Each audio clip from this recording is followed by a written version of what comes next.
Great to have you with us. Welcome. Welcome.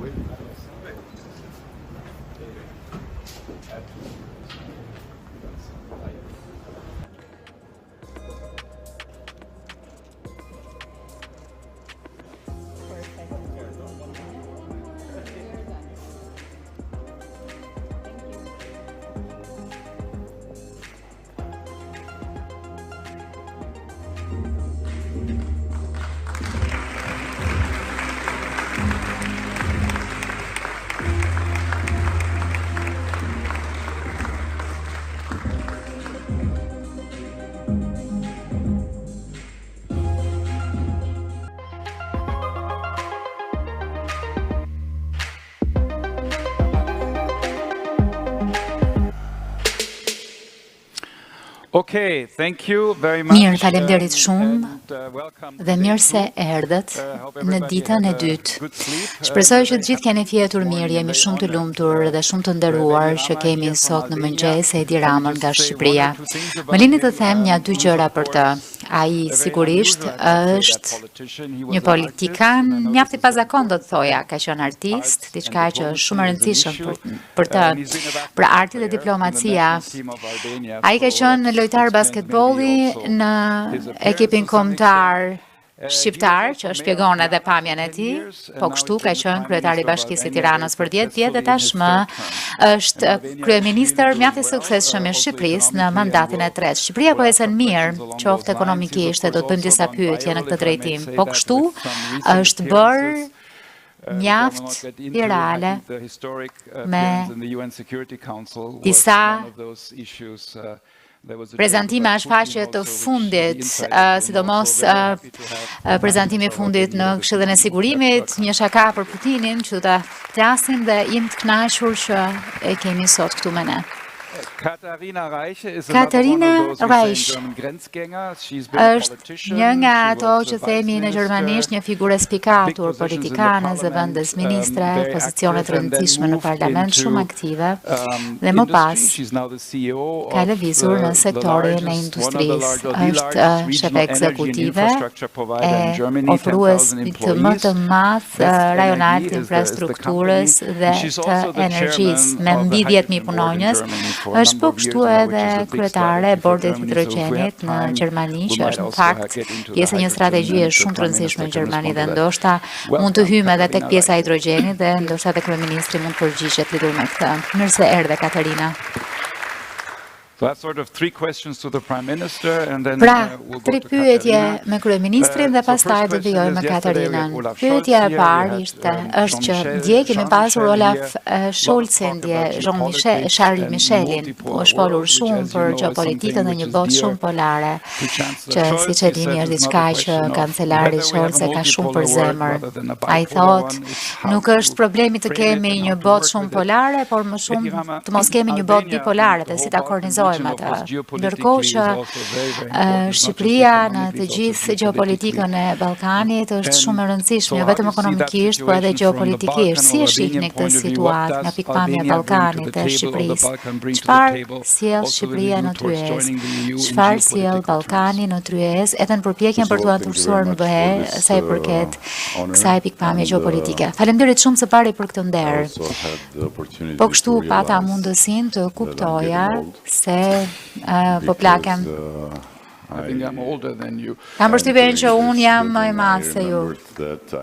Ndërsa hyja në këtë ndërtesë, më kujtua që kam qenë këtu me një delegacion shumë kohë më parë, kur këtu ishte kancelari Schröder. Ka qenë 1999. Megjithatë. Po ju nuk ishit kryeministër atëherë. Pra shko sa jam ende këtu, jemi në rregull. Në përgjigje të pyetjes suaj, më duhet të them që pas pushtimit rus, edhe më skeptike, edhe ata më distantët nga Ballkani perëndimor kanë kuptuar rëndësinë e tij geopolitike. Ballkani Perëndimor ka një histori mjaft të vështirë, por është në zemër të Europës. Pra, nuk ka asnjë zgjidhje përveç futjes së Ballkanit Perëndimor në Bashkimin Evropian. Kompleksiteti I Ballkanit Perëndimor sot është një tjetër arsye pse procesi I futjes së Ballkanit Perëndimor duhet përshpejtuar. Ne jemi në mes të shumë aktorëve, nuk po flas për Shqipërinë, sepse Shqipëria është shumë e qartë. Edhe pse ka pasur një histori që I ka mësuar shumë lidhur me lojtarët e mëdhenj. Edhe kur të tjerët ose nuk I njihnin ata, si Kina, apo si Rusia, që I njohëm në mënyrën më të vështirë të mundshme, sepse duke qenë gjithmonë tejet besnik, e kemi tepruar duke qenë besnik ndaj diktatorëve mizor si Stalini. Ne e mbajtëm Stalinin në bulevard edhe kur rusët e hoqën qape. Shqipëria është tërësisht 100% e drejtuar për nga komuniteti euroatlantik, por në vendet e tjera kemi më shumë prani ruse, më shumë ndikim rus, dhe kjo duhet zbutur plotësisht duke integruar më shumë Ballkanin Perëndimor në Bashkimin Evropian. Ajo çfarë Shqipëria mund t'i sjellë Bashkimet Evropian është, mendoj që jemi shumë të vegjël për të bërë dallimin, por jemi mjaftueshëm konsistent në shumë mënyra dhe mendoj që do të jetë një vlerë neto sa I takon paqes dhe sigurisë. Kjo pika për antarësimin sa ju referuat aktualisht. Charles Michel.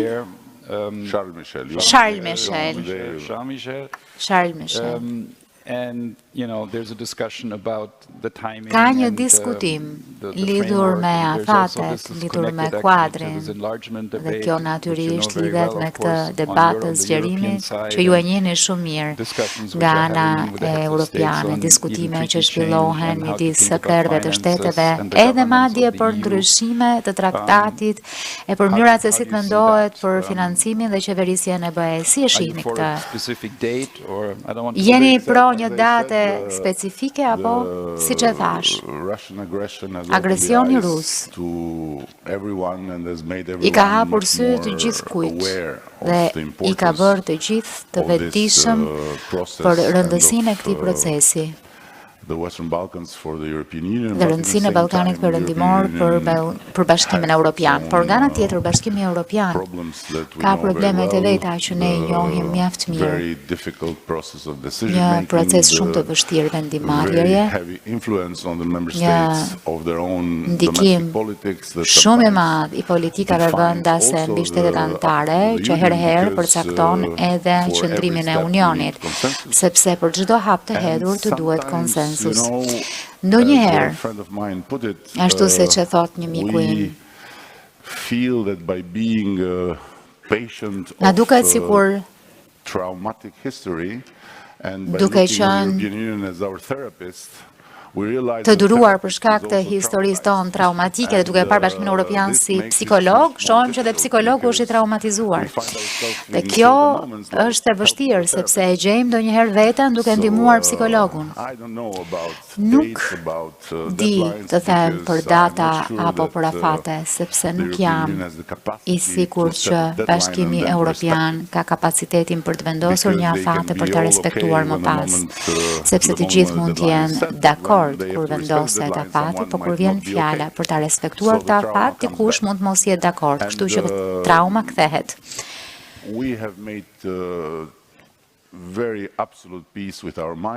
Ne jemi tërësisht në paqe me veten që duhet të bëjmë detyrat e shtëpisë, sepse në fund të fundit unë besoj se Bashkimi Evropian është burimi më jashtëzakonshëm i njohurive në ndërtimin e shtetit. Nëse ka një dallim thelbësor midis vendeve të Ballkanit Perëndimor që nuk kanë një traditë të shtetit funksional e jo më të një demokracie funksionale dhe vendeve të tjera në kontinente të ndryshme është që ne kemi bekimin që kemi këtë bashkim evropian që është një burim mahnitës informacioni për këtë. Të kesh mundësinë ta përdorësh këtë dije, të marrësh më të mirën e saj për të ndërtuar një shtet, një demokraci funksionale, një shtet modern për fëmijët tanë, ky është objektivi. Pastaj, a jemi zyrtarisht sot, nesër, a pas nesër antar, kjo nuk varet vetëm nga ne. Këtë e dim. Por më duhet të rrëfej, po kështu. Se jam ndjerë herher i traumatizuar nga procesi i pafundmi i çeljes së bisedimeve për antarësim, sepse ishte shumë e vështirë që të gjeje një lloj ekuilibri mendjeje përballë Bashkimit Evropian që thoshte ju duam, por nuk duam të flasim. Njësoj si duam të martohemi, por nuk duam të flasim, po si mund të martohesh kur nuk flet. Tani po flasim, dhe kjo është më e rëndësishme. A do të martohem një ditë, jam e sigurt, do të martohemi nesër, nuk jam e sigurt.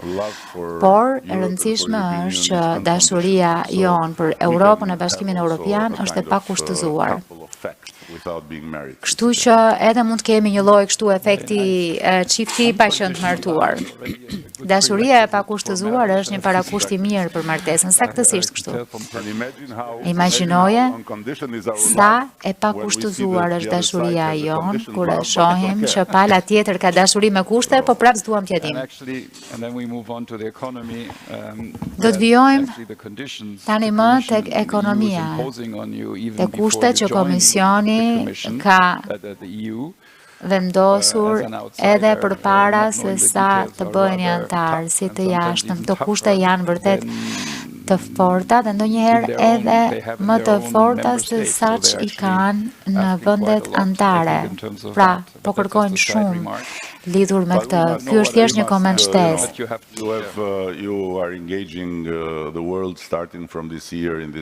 Në fakt, ju po angazhoni botën prej këtij viti në këtë forum dialogu të Berlinit dhe mendoj që doni që të ftuarit të jenë tërësisht të hapur.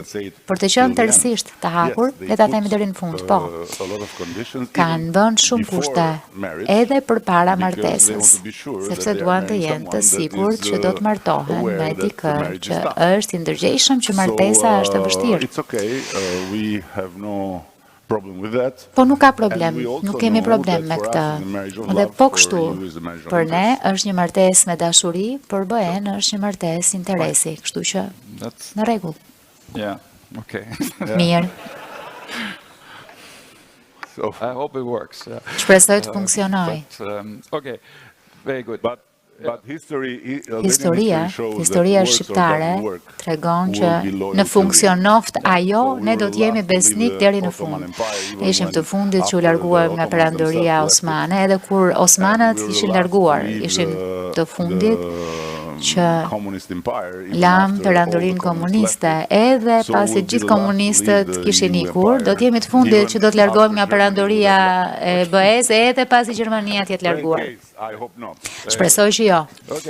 Mirë. Po e kaloj pyetjen për ekonominë duke sjell Katerina Rajshë në bisedë. Shkarbonizimi është një çështje mjaft e madhe. për tranzicionin, cilat janë mundësitë, në qoftë se shohim Shqipërinë për të ndihmuar në këtë fushë të shkarbonizimit. Faleminderit për pyetjen, faleminderit që më ftuat. Është nder të diskutoj me ju disa tema, kryeministër. Po s'pari dua që t'ju falenderoj për përgjigjen tuaj kurajoze e jashtëzakonshme ndaj Rusisë në Këshillin e Sigurimit javës së kaluar. Humori juaj i mprehtë ishte diçka që vërtet funksionoi mirë për mua, ishit njeriu i ditës. E dini, në qoftë se nuk keni armatime të rënda, duhet kesh të paktën humor. Dhe kjo është diçka, saktësisht kështu, kjo është diçka që rusët nuk e kanë. Sepse pas një armatim pa humor, atëherë ke marrë fund. Po, rusët duket sikur se pëlqejnë humorin. Një pyetje. Ballkani Perëndimor, shtetet e Ballkanit Perëndimor kanë ndërmarrë angazhime të forta sa i takon ndryshimit të klimës, një tranzicioni të gjelbër. Keni rënë dakord me marrëveshjen e Parisit, keni paraqitur planet e para për emetimet e dioksidit karbonit për sektor të ndryshëm. I gjithë rajoni përqendrohet kryesisht tek energjia elektrike prodhuar nga qymërkuri, por në Shqipëri situata është krejt ndryshe. 99% e energjisë elektrike prodhohet nga burimet hidrike, që është gjë e mirë për ekuilibrin e dioksidit karbonit, që ndonjëherë është e vështirë kur përballeni me thatësira të mëdha e ju duhet të importoni elektricitet, energji elektrike nga jashtë.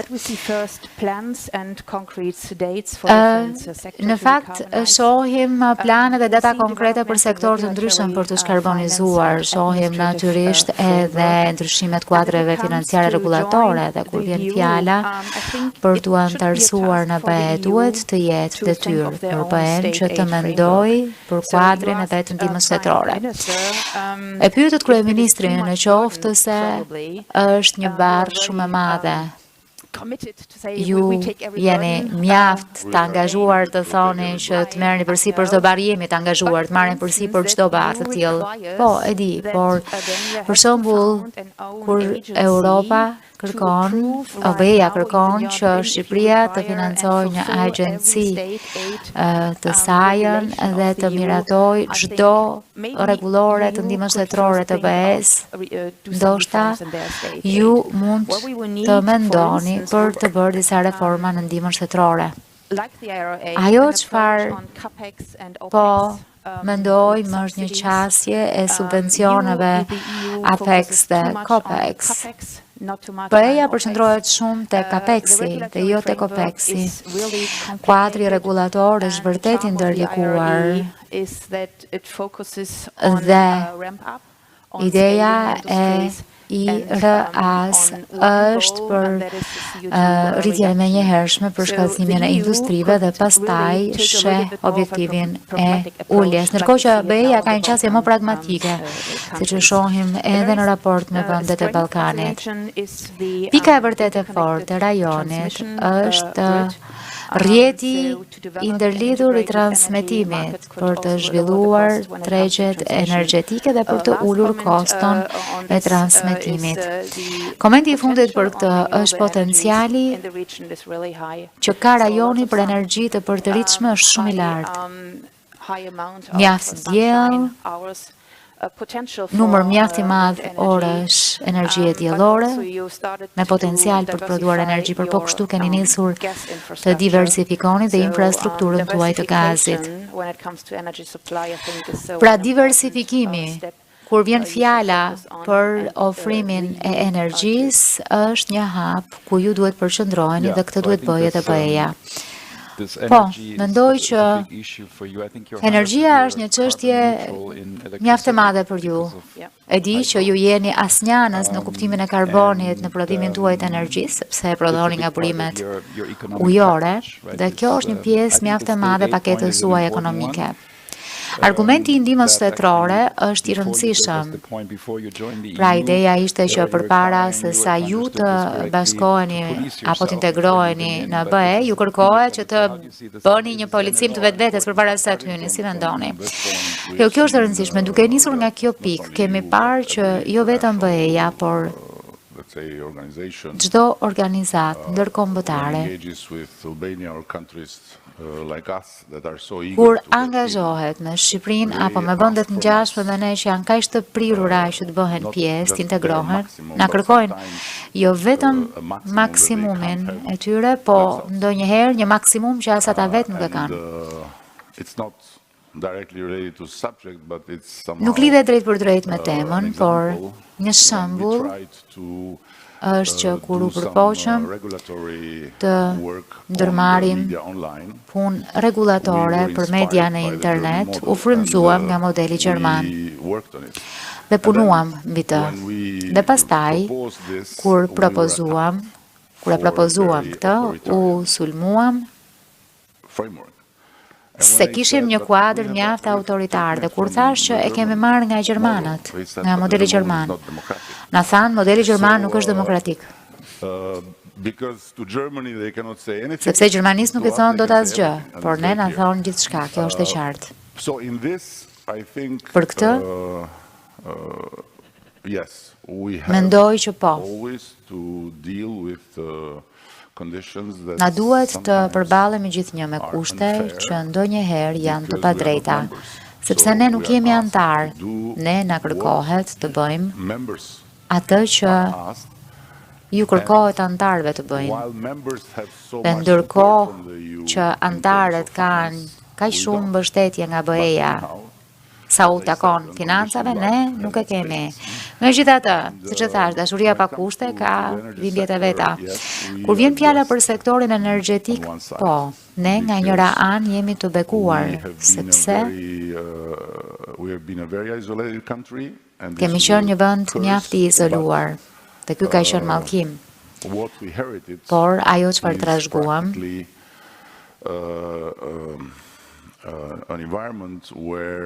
ishte praktikisht një mjedis ku kemi energji të përtëritshme 100%. Po, kjo ka të mallkimin e vet, sepse kur Zoti nuk tërlot për një farë kohe, ne vuajmë nga mungesa e ujit për të prodhuar energjinë dhe duhet të dalim në treg e goditem nga çmime shumë të larta. Kjo është arsyeja pse kemi ndërmarrë një proces mjaft të rësor diversifikimi. Po ndërtojmë 2 parqet më të mëdha fotovoltaike të rajonit. Tani më po hyjmë edhe në energjinë e erës. Pra bazuar në planin ton dhe po kështu me një pjesë të gazit të lëngët natyror dhe disa transformime që po ndërmarrim në këtë drejtim, Shqipëria ende nuk ka gazin si burim të ekonomisë së vet, sepse siç e thash, jemi tërësisht të shkëputur nga pjesa tjetër. Kemi qenë të vetëm, por planifikojmë që të jemi eksportues neto të energjisë brenda 2030-s. Pra, duke shtuar kësaj, kemi dhe një zbulimin potencial të jashtëzakonshëm që po presim nga Shelli për një burim të jashtëzakonshëm në breg pra brenda tokës për naftë dhe gaz.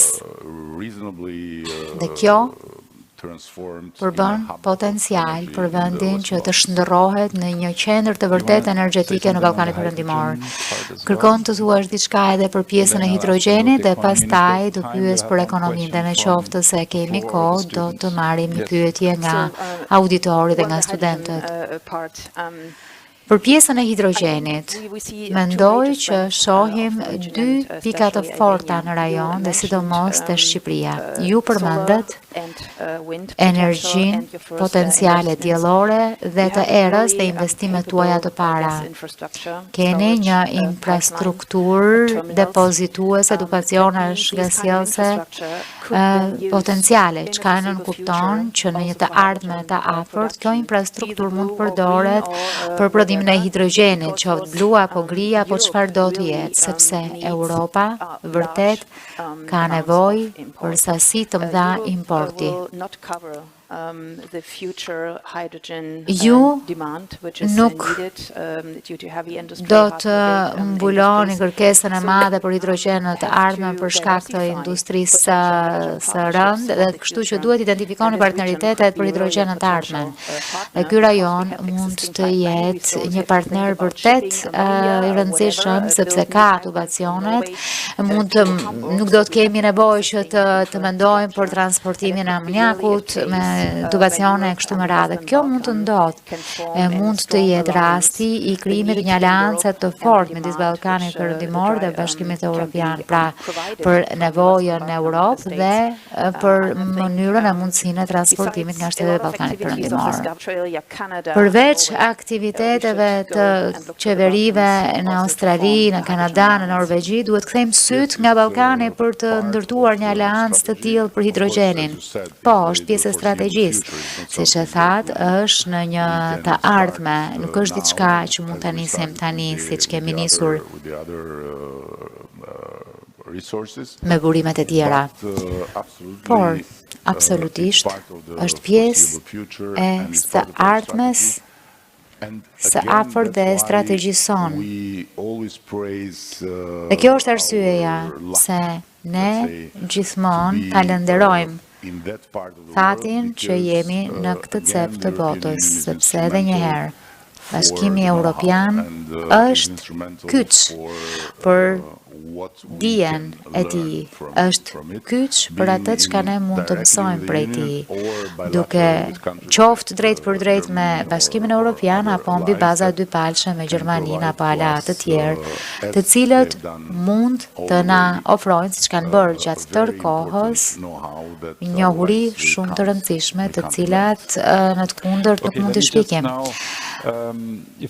Më lejoni që në qoftë se nuk ka pyetje nga auditori, të them duke u kthyer nga ekonomia që kryeministri ka bërë një punë të shkëlqyer, Shqipëria po ecën mjaft mirë ekonomikisht, ndërkohë që pjesë të tjera të Europës nuk po ecin mirë dhe ju nuk jeni as në BE dhe kjo është e jashtëzakonshme. Keni shumë investime në sektorin e turizmit, në sektorin e pasurive të paluajtshme, po investoni, keni investim në biznesin e agroturizmit që po lulëzon dhe në të njëjtën kohë po bëni dhe politika sociale në qoftë se e kuptoj si duhet. Duke pasur parasysh se ku jeni si person, pra ekonomia natyrisht po ecën shumë mirë. Dje kemi pasur dhe një prej ministrave tuaja, Delinën. Si e shihni perspektivën e Shqipërisë? A jeni të shqetësuar për gjitha këto investime që po hyjnë, a jeni në rrugë të mbarë? Deri tani keni bërë një punë shumë të mirë. Dëgjoni, nga përvoja ime, kam mësuar që ekonomia asnjëherë nuk ecën mirë. Mund të jetë më mirë ose më keq. Kur thua që ekonomia po ecën mirë, njerëzit do të fillojnë të urrejnë. Ekonomitë mund të ecin më mirë, mund të ecin shumë më mirë dhe ne do të bëjmë gjithçka që të ecë më mirë. Por ajo çfarë ne kuptojmë shumë tani dhe e shohim me një farë kënaqësie që po realizohet edhe në nivel të Bashkimit Evropian është që ky proces integrimi, i cili sa i takon formalizimit të antarësimit, mund të marrë gjithkohën e nevojshme dhe të gjitha traumat që hasim rrugës, nuk mund të jetë një proces që për vendet kandidate të jetë gjithçka ose asgjë, ose merr gjithçka kur je antar ose nuk merr asgjë derisa të bëhesh antar. Duhen hapur hapësira të reja për vendet kandidate dhe po luftojnë për këtë. Dhe tani, për pak javë, do të mbajmë samitin e parë të procesit të Berlinit jashtë Bashkimit Evropian në Tiranë. Dhe presim me padurim të dëgjojmë deklarimin, shpalljen e presidentes von der Leyen për një plan të rirritjeje për rajonin, që do të përfshi disa mekanizma shtesë financiare e po ashtu mekanizma që sigurojnë një qasje më të madhe në tregun e përbashkët që do të ndihmojnë shumë ekonomitë tona që të ecin më mirë. I think that knowing very well at least my country, duke e njohur mirë së paku vendin tim, më duhet të them që këtë duhet bëjmë. Ekonomi që ecin më mirë.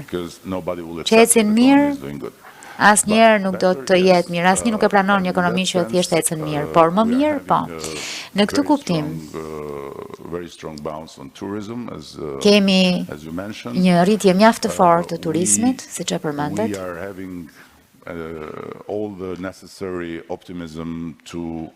Kemi të gjithë optimizmin e nevojshëm për të pritur një rritje të fortë edhe në fushën e energjisë dhe sigurisht do të bëjmë maksimumin që të kemi një rritje të madhe në aspektin digital, sepse në këndvështrimin tim, teknologjia e re është bekim për vendet në zhvillim, sepse të jep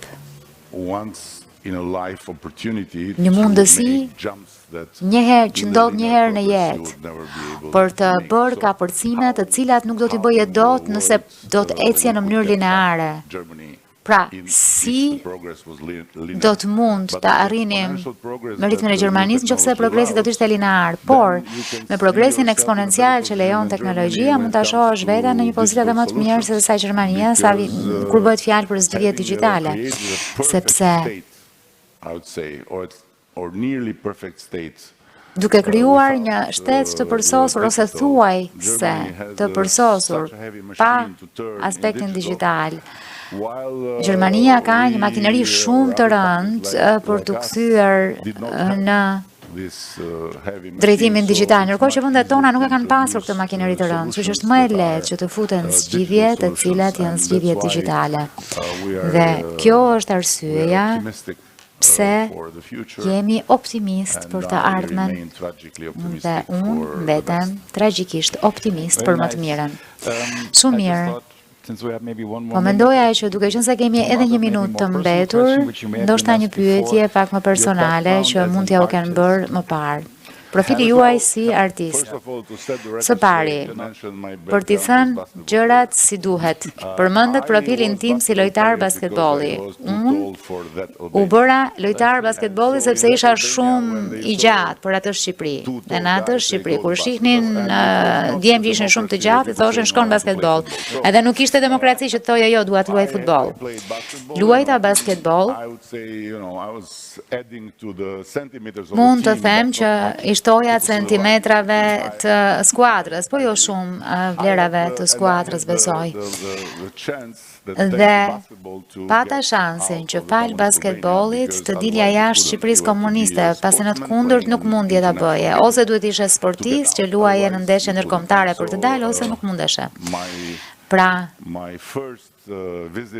vizita ime e parë në Europë, për para se sa të ishim të lirë të lëvizni, ishte në një ndeshje këtu në Gjermani kundër ekipit tuaj kombëtar, që atë kohë nuk ishte kaq mirë sa sot. Kështu që mundëm të përballeshim edhe pse u rrahëm. Si artist, po. Vazhdoj. Kur hyra në këtë jetë të re të politikës, mendova se arti kishte mbaruar, por faktikisht nuk ishte kështu. Sepse fakti që duhet merrja pjesë në mbledhjet e Këshillit Ministrave më duhet të mbaja mendjen në vend, kështu që ndërkohë që të tjerët flisnin për çështje të mëdha, unë vizatoja. Pastaj, vizatimet morën rrugën e tyre dhe u bën interesante për galeritë. Pastaj zbulova që vizatoja tërë kohën në zyrën time, kështu që i bëj të dyja.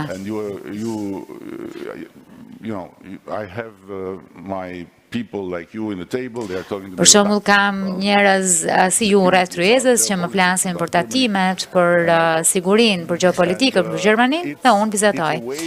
Është një mënyrë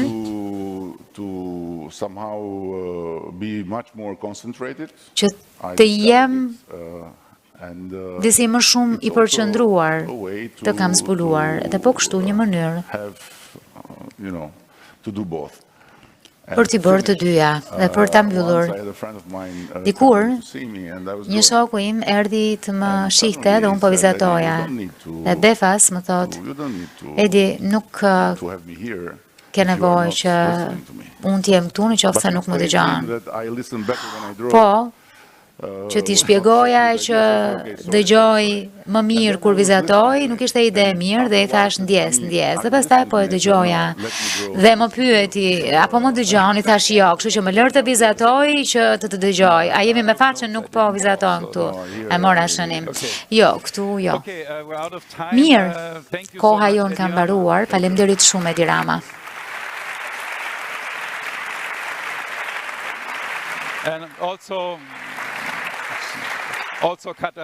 Po kështu, faleminderit shumë Katerina Reich. Faleminderit.